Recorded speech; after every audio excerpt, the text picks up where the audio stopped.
श्री स्वामी समर्थ. स्वामी महाराजांच्या कृपेने तुमच्या सर्व इच्छा मनोकामना पूर्ण हो.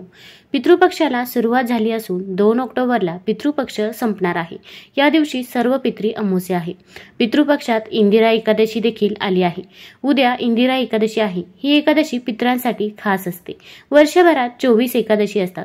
अश्विन महिना सुरू असून या महिन्याच्या कृष्ण पक्षातील एकादशीला इंदिरा एकादशी म्हणतात. इंदिरा एकादशीला मनोभावे पूजा केल्यास सर्व इच्छा पूर्ण होतात. तसेच पितर देखील प्रसन्न होतात. 28 सप्टेंबर रोजी इंदिरा एकादशी साजरी केली जाणार आहे.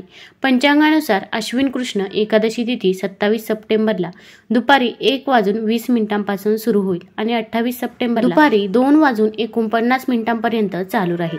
आता उदय तिथीनुसार आपल्याला ही एकादशी 28 सप्टेंबरला म्हणजे उद्या साजरी करायची आहे. या दिवशी जर आपण काही उपाय केले, काही सेवा केल्या तर त्या खूप प्रभावी ठरतात. भरपूर वेळा आपल्या आयुष्यामध्ये अनेक संकटे, अडचणी, अडथळे असतात. आता संकट येणार नाही असं तर होणार नाही, पण आपण संकटाचा वेग मात्र नक्कीच कमी करू शकतो. तसेच आपल्या घरामध्ये आर्थिक टंचाई देखील जाणवत असते. घरामध्ये पैसा आला तर तो पैसा स्थिर राहत नाही, कुठेतरी वायफळ खर्च होऊन जातो किंवा आपण मेहनत घेतो त्या मेहनतीचे फळ आपल्याला मिळत नाही आणि प्रत्येकालाच वाटते की आपल्याला कष्टाला नशिबाची साथ मिळावी, आपल्या घरामध्ये देखील पैसा यावा, पैसा स्थिर राहावा, आपल्या मुलांची प्रत्येक क्षेत्रामध्ये प्रगती व्हावी असे प्रत्येक आई वडिलांना वाटत असते. तर या सर्व समस्या सुटण्यासाठी आपल्याला या एकादशीच्या दिवशी काही उपाय व काही सेवा करायची आहे. तर कोणते उपाय करावे हे जाणून घेण्यापूर्वी तुम्ही चॅनलवरती नवीन असाल तर चॅनलला लाईक करा आणि सबस्क्राईब देखील करा. कमेंटमध्ये श्री स्वामी समर्थ किंवा ओम नमो भगवते वासुदेवाय लिहायला विसरू नका. आता उद्या एकादशीच्या दिवशी आपण सकाळी लवकरच उठायचं आहे. अगदी तुम्ही ब्रह्ममुहूर्तावरती उठले तरी पण चालेल. ब्रह्ममुहूर्तावरती आपण जे काही उपाय करतो, जी काही सेवा करत असतो ती सेवा ही फलदायी ठरत असते. आता सकाळी उठल्यानंतर आपण थोडंसं पाणी घ्यायचं आहे. पाण्यामध्ये थोडीशी हळद टाकायची आहे आणि असं पाणी आपण आपल्या मुख्य दरवाजाच्या बाहेर स्प्रे करायचं आहे की ज्यामुळे जी काही नकारात्मक ऊर्जा आहे ती आपल्या घराच्या बाहेर जाईल, ती आपल्या घरामध्ये येणार नाही. आपल्या घरामध्ये सकारात्मक ऊर्जेचा संचार होईल. तसेच आपण उंबरठ्याचं लेपन देखील करावं. मग हळद आणि गोमूत्र मिक्स करून त्याचं लेपन आपण उंबरठ्यावरती करावं. तसेच उंबरठ्याच्या बाहेर आपल्याला दोन्ही साईडला पाणी टाकायचं आहे, कारण की पितृपक्ष हा पितरांसाठी समर्पित आहे आणि या पितृपक्षाच्या काळात आपले पूर्वज आपल्या उंबरठ्यावरती येतात अशी मान्यता आहे आणि तिथे पाणी टाकल्यामुळे त्यांचा आत्मा तृप्त होतो, त्यांना मोक्ष प्राप्ती होते, ते आपल्याला शुभ आशीर्वाद देत असतात. त्यामुळे आपण उंबरठ्याच्या बाहेर देखील थोडंसं पाणी टाकायचं आहे. आता या दिवशी आपल्याला भगवान विष्णूंची पूजा करायची आहे. आता प्रत्येकाच्याच घरामध्ये भगवान विष्णूंचा फोटो असेल असे नाही, पण प्रत्येकाच्या घरामध्ये बाळकृष्णाची मूर्ती ही असतेच. तर आता आपल्याला बाळकृष्णाला अभिषेक करायचा आहे. अगोदर शुद्ध जलाने अभिषेक करा, त्यानंतर पंचामृताने अभिषेक करायचा आहे. अभिषेक करत असताना देखील आपण ओम नमो भगवते वासुदेवाय, ओम नमो भगवते वासुदेवाय या मंत्राचा जप करत राहायचा आहे. आता आपण बाळकृष्णाला जेव्हा अभिषेक करत असतो त्यातील थोडंसं पाणी अगोदरचं वाटल्यास तर तुम्ही टाकून द्या आणि त्यानंतर अभिषेक करत असताना त्यातील थोडं पाणी आपण ग्रहण करायचं आहे. अगदी आपल्या घरातील सर्व व्यक्तींना ग्रहण करायला द्यायचं आहे की ज्यामुळे भगवान विष्णूंचा देखील आपल्याला आशीर्वाद प्राप्त होत असतो. भगवान विष्णूंना या दिवशी आपण स्वच्छ वस्त्र परिधान करायचे आहे. मग तुम्ही पिवळ्या रंगाची किंवा लाल रंगाची वस्त्र परिधान करू शकता. तसेच त्यांना आवडणाऱ्या ज्या काही वस्तू आहेत त्या सर्व वस्तू देखील त्यांना अर्पण कराव्या. मग चंदन असेल, अष्टगंध असेल, तसेच पिवळ्या रंगाची फळे असतील किंवा पिवळ्या रंगाची फुले असतील तर ते देखील त्यांना अत्यंत प्रिय आहे. मग ती देखील आपण त्यांना अर्पण करायची आहे. आपण अगदी केळी दान केली या दिवशी तरी पण चालेल. या दिवशी दान करणे याला खूप महत्त्व आहे. मग तुम्ही मंदिरामध्ये थोड्या वेळ केळी ठेवायची आहे, नंतर ती गरीब व गरजू व्यक्तींना दान करायची आहे. तसेच पितृपक्ष देखील चालू आहे, यामुळे आपल्या पितरांना देखील मोक्ष प्राप्त होत असतो. आता आपल्याला एक उपाय करायचा आहे. हा उपाय करण्यासाठी आपण देवघरामध्ये एक शुद्ध तुपाचा किंवा तिळाच्या तेलाचा, मोहरीच्या तेलाचा दिवा प्रज्वलित करून घ्यायचा आहे. या दिव्यामध्ये चिमूटभर हळद देखील टाकायची आहे. हळद ही भगवान विष्णूंना देखील प्रिय आहे. माता लक्ष्मीला देखील हळद आकर्षित करत असते व आपला गुरुग्रह देखील हळद बळकट करत असते. दिव्याला हळदी कुंकू लावायचं आहे. तसेच दिव्याला फूल देखील वाहायचं आहे.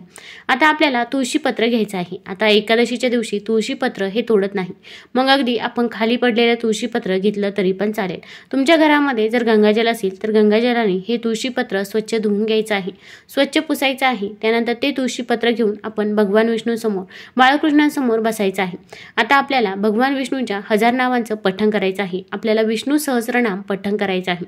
अगदी विष्णू सहस्रनाम पठण करण्यासाठी खूप अवघड वाटत असेल तर तुम्ही मोबाईलवरती लावून देऊ शकता, तुम्ही श्रवण केलं तरी पण चालेल, पण आपल्या हातून भगवान विष्णूची ही सेवा झालीच पाहिजे। घरातील अगदी कोणताही व्यक्ती ही सेवा करू शकतो। ताई, दादा, आजी, आजोबा तुमच्या मुलांनी जरी ही सेवा केली तरी पण चालेल। फक्त मासिक धर्म असेल किंवा सूतक असेल तर या काळामध्ये आपल्याला हा उपाय व ही सेवा करता येणार नाही। आता विष्णू सहस्रनाम पठण करून झाल्यानंतर ते तुळशीपत्र आपण आपल्या उजव्या हातामध्येच ठेवायचे आहे आणि आपली जी काही इच्छा आहे, जी काही मनोकामना आहे ती भगवान विष्णूंना सांगायची आहे। मग अगदी कठीणातली कठीण कोणतीही इच्छा असो, घरामध्ये पैसा येत नसेल, पैसा स्थिर राहत नसेल, मुलांचा आजारपण असेल किंवा इतर काही अडचणी असतील तर जे काही आहे ते आपण मनापासून आणि श्रद्धेने भगवान विष्णूंना सांगायचं आहे आणि हे तुळशीपत्र आपण भगवान विष्णूंच्या चरणाजवळ अर्पण करायचं आहे। यामुळे आपली इच्छा लवकरात लवकर पूर्ण होते असे म्हणतात। दुसऱ्या दिवशी हे तुळशीपत्र तुम्ही निर्माल्यामध्ये टाकू शकता किंवा अगदी हे तुळशीपत्र तुम्ही खाल्लं तरी पण चालेल।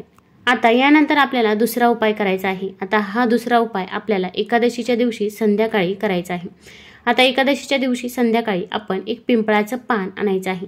पिंपळाचं पान आणल्यानंतर आपल्याला भीमसेनी कापराच्या 4 किंवा 5 वड्या घ्यायच्या आहेत। आपण भीमसेनी कापूरच घ्यावा, कारण की भीमसेनी कापूर हा साध्या कापुराच्या तुलनेत नकारात्मक ऊर्जा जास्त प्रमाणामध्ये शोषून घेत असतो। तर आता आपण हे पिंपळाचं पान घेतल्यावरती त्यावरती थोडेसे अखंड तांदूळ ठेवायचे आहे। 21 किंवा 11 तांदूळ ठेवले तरी पण चालेल। आपल्याला कापराच्या वड्या ठेवायच्या आहे। आता हे जे काही पिंपळाचं पान आहे ते तुम्ही एखाद्या ताटमध्ये, प्लेटमध्ये ठेवू शकता। आता संध्याकाळची तुमची जी काही पूजा आहे, जी काही सेवा करता तुम्ही, ती सेवा करून घ्यायची आहे। देवघरामध्ये एक दिवा प्रज्वलित करायचा आहे, तसेच आपल्या मुख्य दरवाजाच्या बाहेर देखील एक दिवा प्रज्वलित करायचा आहे। तुळशी समोर देखील आपण एक दिवा प्रज्वलित करायचा आहे। आता तुळशी समोर जेव्हा दिवा प्रज्वलित करतो त्या दिव्यामध्ये देखील आपल्याला चिमूटभर हळद टाकायची आहे आणि ओम नमो भगवते वासुदेवाय या मंत्राचा 21 वेळा जप करायचा आहे। तुळशी मातेकडे तुमच्या मुलांच्या ज्या काही अडचणी, अडथळे असतील, मग अभ्यासात प्रगती होत नसेल, नोकरीत यश मिळत नसेल, जे काही आहे ते अगदी तुम्ही मनापासून आणि श्रद्धेने सांगायचे आहे। आता आपण जे काही पिंपळाचं पान आणलं होतं त्यावरती थोडेसे अखंड तांदूळ ठेवायचे आहे, त्यावरती भीमसेनी कापराच्या वड्या ठेवायच्या आहे आणि याचा आपल्याला जाळ करायचा आहे। आता हे पान घेऊन आपण सर्व घरामध्ये फिरायचं आहे। अगदी बेडरूममध्ये, किचनमध्ये, हॉलमध्ये सर्व ठिकाणी आपण हे पान घेऊन फिरावं। आता पान आपल्या हातात असताना आपण म्हणायचं आहे ओम नमो भगवते वासुदेवाय, ओम नमो भगवते वासुदेवाय या मंत्राचा जप करत राहायचा आहे।